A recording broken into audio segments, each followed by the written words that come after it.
Live from WTVO 17 and your home team, Eyewitness News at 5 starts now. Listening and taking action. Rockford leaders make plans on topics of concern in the community. As thousands are left without jobs during the COVID pandemic, one local woman is turning her life around. And making aware, a simple gesture to let friends and family and even strangers know there are other options to suicide. Good evening, I'm Brittany Tulis. Eric and Mimi are off tonight, coming up with solutions out of community issues. Tonight, city leaders will discuss concerns residents brought up at listening sessions over the summer. Alexis Carpello is at Rockford Police District 1 right now. Alexis, what have you learned so far about the topics on the table? Well, Brittany, some of the bigger topics that aldermen plan on talking about tonight are body cameras, domestic violence, and mental health on the front lines. City council members, police, and other local groups across the community will dive into 9 topics of concern. The public is welcome to attend these discussions, but the room can only hold 50 people. Tonight is the first of 3 meetings. 7th Ward Alderwoman Ann Thompson Kelly coordinated them. She says she looked through every listening session and found someone in the community that is an expert in that field to be part of the discussion. That way the concerns can be accurately addressed. I'm not qualified to answer mental health. I'm not qualified to answer what type of policy and program that the chief has in regards to police reporting, accountability, training. I need the experts in order to do that. Coming up tonight at 9 and 10 on Eyewitness News, I'll share more details of what comes from this discussion. But for now, reporting live in Rockford for your home team, I'm Alexis Carpello. Thanks, Alexis. The pandemic has forced many job seekers to change careers, but they need training to make that switch. Now it should be a little easier. The Workforce Connection received a grant for more than $600,000 from the state. Governor Pritzker was on hand today to make the announcement. Workforce serves people in Winnebago, Boone, and Stephenson counties. The money will be used to train job seekers in a variety of industries. Those programs are set to kick off in the fall. Pritzker says investing in workers will make the state more attractive to companies. I'm also working to attract industry businesses to the state of Illinois, so there are new jobs that'll compete for you in the workforce and for you to get a better wage. And so we're making the kinds of investments that will attract. One of those workers hoping to secure a better job and higher pay is Rebecca Chase. She's already going through a worker training program with Workforce. She tells our Dylan Saraki without their help, her job search, especially during a pandemic, would have been much harder. This program has changed my life completely. Rebecca Chase doesn't know exactly what her dream job is, but she knows many employers in the area are looking for skilled workers. That's why she's participating in a Workforce Connection program to get her high school equivalency certificate. I know there's a lot of opportunities available in the medical field, and then there's also opportunities like the CNC operator, cold press operators. Workforce Connection is especially focused on helping people who've lost their job because of the pandemic. They estimate the federal grant will help fund training programs for about 75 local workers out of work in this COVID world. Perhaps someone may have been in hospitality or leisure and now may decide they want to step off into healthcare. A certified medical assistant position training could occur in under 12 months. Someone could get the training and get on a pathway to a career in healthcare. We have a lot of individuals that come in here that just want to get back to work. So they want to get back to work, they want new skills to be able to provide for their families. Chase tells me she's thinking about furthering her education at Rock Valley College later on and is excited about what the future holds. Right now I'm overwhelmed with the options, but I'm sure I'll find something that'll be best for me. In Rockford, for your home team, I'm Dylan Saraki. Winnebago County sees over 55 new coronavirus cases. The county total is now over 4,600 since the outbreak began. There are no new deaths. Winnebago County saw a slight drop in the positivity rate. It sits at 6%. That's down from 6.1% yesterday. A little more than 96% of people who've caught COVID have recovered. Another Rockford restaurant folds because of the pandemic. Ronit's Kitchen announced on Facebook it's closing September 30th. In the post, the owner said they hope to reopen in some capacity in the future. Ronit's was the first restaurant to move into the indoor Rockford City Market a little over a year ago. Ronit's isn't the only Rockford restaurant to feel COVID's impact. In July, Kuma's Asian Bistro permanently closed. Also this week, Hoffman House near State Street and Bell School said it's temporarily closing its dining room. However, the scoreboard and its banquet facilities are still open. Stephenson County health officials asked the public to help make masks for area schools. The face coverings will be given to students and staff. They'll be used at community gatherings as well. Volunteer sewers can follow one of 3 patterns the county's health department provided. County health officials say it's important to have fresh masks in stock. Or if they're a throwaway, they'll need to replace the throwaway. So if they have something that they can wash and hang on to, it may make it a little bit easier. I talked to a gentleman that said he had gotten his child 10 masks. Volunteers will also be entered to win a prize. To find out more about becoming a mask-making volunteer, find this story using the My State Line app.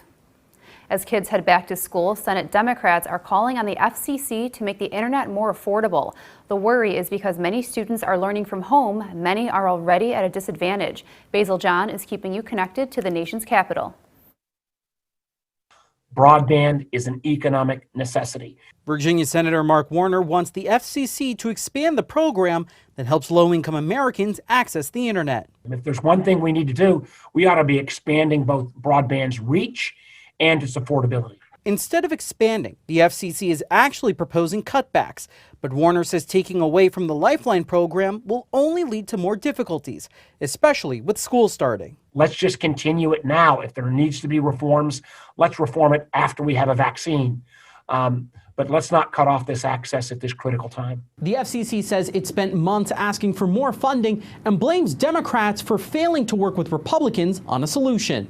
An FCC spokesperson tells me, quote, Senate Democrats have failed to do their job and are refusing to find common ground with the administration and Senate Republicans unless they get their demand for special interest giveaways that have nothing to do with the pandemic. Virginia Senator Tim Kaine rejects that claim. He's suggesting they're trying to do a lot. Where's the evidence? Where is the evidence that Republicans have tried to do anything to assist in this effort? Kaine says it's time for the FCC to step up for Americans. To deal with their health issues, their economic concerns, interact with family, and we want the FCC to do more. Kaine and Warner say they will push for more broadband legislation in the next COVID relief package. Reporting in Washington, I'm Basil John. A State Line Cemetery is taking today to remember those who have taken their own lives and help the people who mourn them. The project gives those still here a pocket-sized reminder to stay strong. Michelle Rave shows us how. One local cemetery is hoping stones will help raise awareness about mental health. On Suicide Awareness Day, Floral Lawn Cemetery in South Beloit invited people to paint rocks. The idea behind it was to get families to come together to paint or write inspirational messages on these stones. They could either take it with them or leave it at the cemetery in hopes it could provide some positivity for someone else. Raising awareness about suicide is a personal mission for organizer Amy Falk. I've lost family and friends to suicide. I have had family and friends who are suicidal. So it's so important to me to be there for them, but to also be there for the entire community as well. Coming up at 6, we'll hear from a family who shares their story about why they're choosing to paint their stones. Reporting in South Beloit for your home team, I'm Michelle Rave. Now, your first warned weather forecast with Chief Meteorologist Candace King. You know, the day started off with cloud cover. We had a few showers, but that rain became a little bit more steady here late this morning and through the afternoon. In fact, a little bit heavier at times in some spots. We are starting to see some of that rainfall begin to break up and to become more scattered as some drier air actually is working in behind an area of low pressure that moves in from the southwest. As that low continues to pull back further across Lake Michigan, that drier air will come in, so that steadier rainfall will continue to taper off here as we go through this evening. But we're not going to be completely done with the rain. There are still going to be a few scattered showers as we go through the overnight tonight. Now, as far as the rainfall goes for today, anywhere from about 1/10 of an inch up to 1/2 an inch of rain coming down just from what has come through here for this afternoon. This pushes our monthly rainfall total. Keep in mind, we're only 10 days in. Over 5 inches of rain we've had so far, and most of that that coming in just within the last 5 days. And we're going to add on to that, not only for tomorrow afternoon, tomorrow evening, but also into Sunday, or Saturday, I should say. But once we get beyond that, we're actually going to start to dry things out. Now, for the first 10 days of the month, this is actually the second wettest start to September on record, with that 5.06 inches of rainfall coming down. Now, what has that done for our drought conditions? It's eased it up a little bit. Last week, we were in moderate drought conditions across much of northern Illinois. That has come down just a bit, still considered dry. Now, one thing to keep in mind, that drought monitor actually put together on Tuesday and then released Thursday morning. So it does not take into account the rain that we had late Tuesday night and then into Wednesday and the rainfall that we had for today. So we may be able to see that dwindle a little more with the rainfall that we've had. And a lot of this rain has been a decent soaking rain. There have been a few heavier showers, especially from what we had Monday into Tuesday. Very gloomy look outside right now. A live look with our Mercy House Skytrack camera up in Beloit, Wisconsin. Temperatures cooling off, 55 right now in Freeport. We're at 58 in Rockford. We did hit that 60-degree mark today, so no record cold high temperature for today, but close enough. And with the rain too, and even where we're starting to see some of that clearing take place, a little bit of fog beginning to set in, and we'll likely get some fog here again as we go through the night tonight. 55, that's what our weather watcher Mike just north of Forston is checking in, has had half an inch of rainfall, still some drizzle out there just north of town. 57 this last hour. Bob, our weather watcher in Rockford, and a little over 3/10 of an inch of rain coming down. And Sandy in the Kirkland-Fairdale area, she's got 58 degrees and 3/10 of an inch of rain and a light breeze coming in. Just chilly out there. Notice as we go through this evening, we still deal with a few of those scattered showers, even going into tomorrow morning. So not completely getting rid of that rainfall.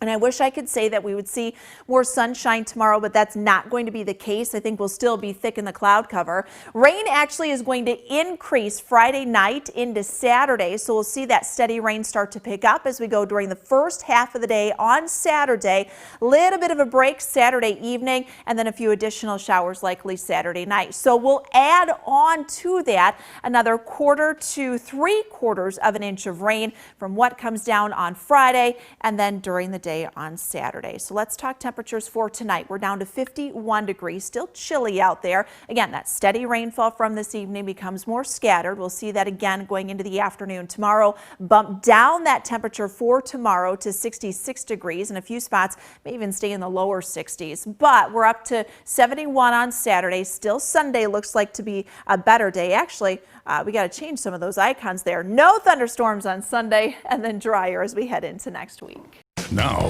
the Napleton Sports Desk with Sports Director Scott Lever. It's not a holiday, it just feels like one if you're an NFL fan. The season kicks off tonight with the Chiefs hosting the Texans.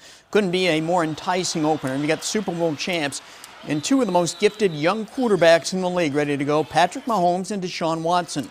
Mahomes rallied the Chiefs from a 24-point deficit in the playoffs last year to beat the Texans. His legend grows every time he takes the field. Deshaun and the Texans are a great football team. They have a lot of great talent around him, and he makes a lot of big plays in big games. And so I think I said something to him last year at the end of the game, and that we're going to have these battles for a long time. 17,000 fans will be allowed to attend that game tonight. The Bears, of course, won't be allowing fans into Soldier Field, at least for the start of the season. Bears chairman George McCaskey says he hopes that will change as the weeks go by. We're very optimistic. We're talking to the city. We presented a plan. And we think it's a good plan, and we're told that it is a good plan. But the city wants to see the numbers of active cases in the city come down before we can bring people to Soldier Field. So we're hopeful, but we want to be prudent. We want to do the right thing.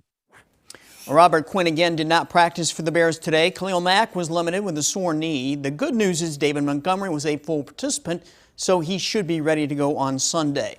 The Packers open things up in Minnesota Sunday, and Aaron Rodgers has been through so many season openers and so many big games in his career, but he says he'll still have some nerves going before the game Sunday.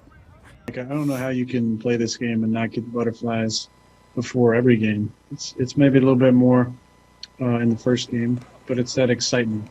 It's the love. When the love meets the excitement, it's a pretty special feeling, especially the older you get.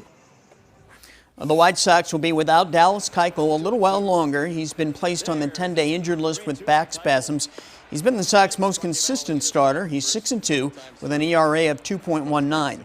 The White Sox are off tonight. The Cubs host the Reds, weather permitting. That's sports. We'll be right back. Our first warning interactive radar brought to us by Rockford Auto Glass and More. That steady rainfall we had from earlier today, we've still got it, but it is starting to become a bit more scattered back to our west and southwest. So we'll actually start to see that steadier rain begin to lighten up over the next couple of hours. It'll be through about 6-7 o'clock that we've still got the rain, and then more scattered activity during the overnight tonight. Some fog will be likely too. Temperatures down around 51 degrees. So another chilly night tonight. And unfortunately, we really don't get much sunshine tomorrow. Temperatures still in the low to mid 60s, a few scattered showers. Those will pick up a little more Friday into Saturday. Drier next week. All right, thanks, Candace, and thanks for joining us tonight.